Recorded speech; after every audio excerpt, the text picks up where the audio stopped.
I want to say a few words about the situation in Minnesota.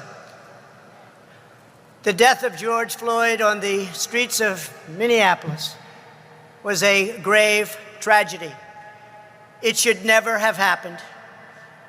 It has filled Americans all over the country with horror, anger, and grief. Yesterday, I spoke to George's family and expressed the sorrow of our entire nation for their loss. I stand before you as a friend and ally to every American seeking justice and peace, and I stand before you in firm opposition to anyone exploiting this tragedy to loot, rob, attack, and menace. Healing, not hatred, justice, not chaos, are the mission at hand.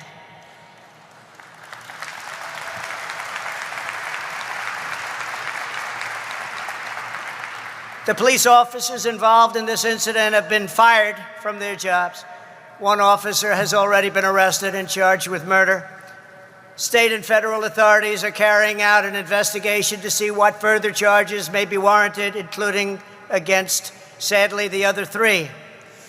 In addition, my administration has opened a civil rights investigation, and I have asked the Attorney General and the Justice Department to expedite it. I understand the pain that people are feeling.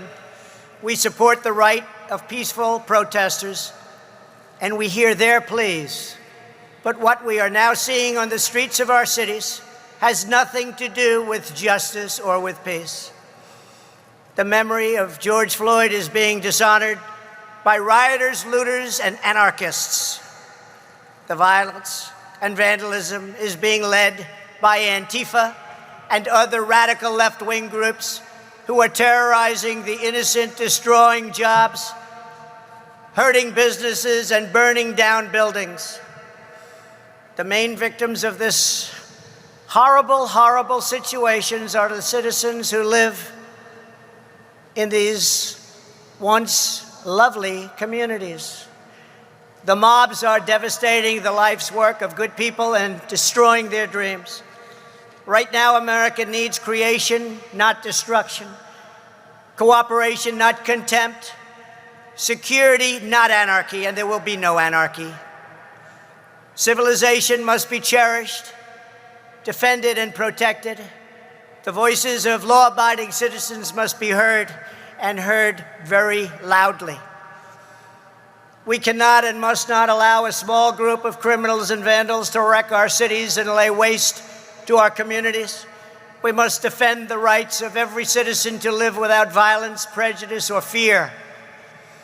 We support the overwhelming majority of police officers who are incredible in every way and devoted public servants. They keep our cities safe, protect our communities from gangs and drugs, and risk their own lives for us every day. No one is more upset than fellow law enforcement officers by the small handful who fail to abide by their oath to serve and protect.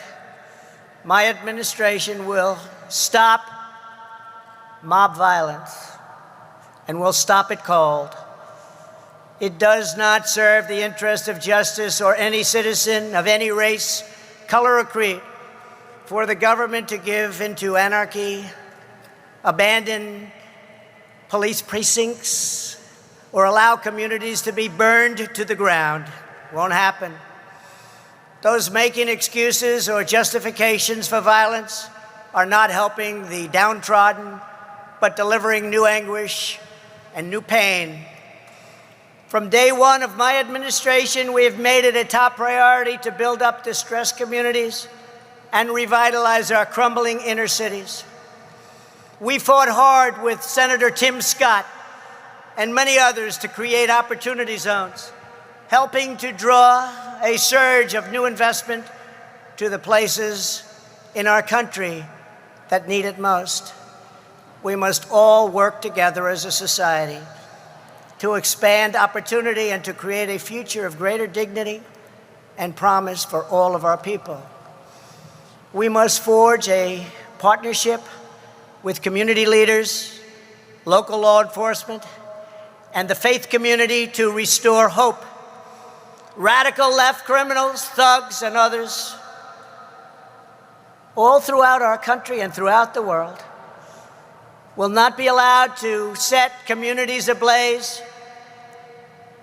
We won't let it happen. It harms those who have the least, and we will be protecting those who have the least. The leadership of the National Guard and the Department of Justice are now in close communication with state and city officials in Minnesota, and we're coordinating our efforts with local law enforcement all across our nation. In America, justice is never achieved at the hands of an angry mob. I will not allow angry mobs to dominate. Won't happen. It is essential that we protect the crown jewel of American democracy, the rule of law, and our independent system of justice. Every citizen in every community has the right to be safe in their workplace, safe in their homes, and safe in our city streets. This is the sacred right of all Americans that I am totally determined to defend and will defend. My administration will always stand against violence, mayhem, and disorder. We will stand with the family of George Floyd, with the peaceful protesters, and with every law-abiding citizen who wants decency, civility, safety, and security. We are working toward a more just society, but that means building up, not tearing down, joining hands, not hurling fists, standing in solidarity, not surrendering to hostility.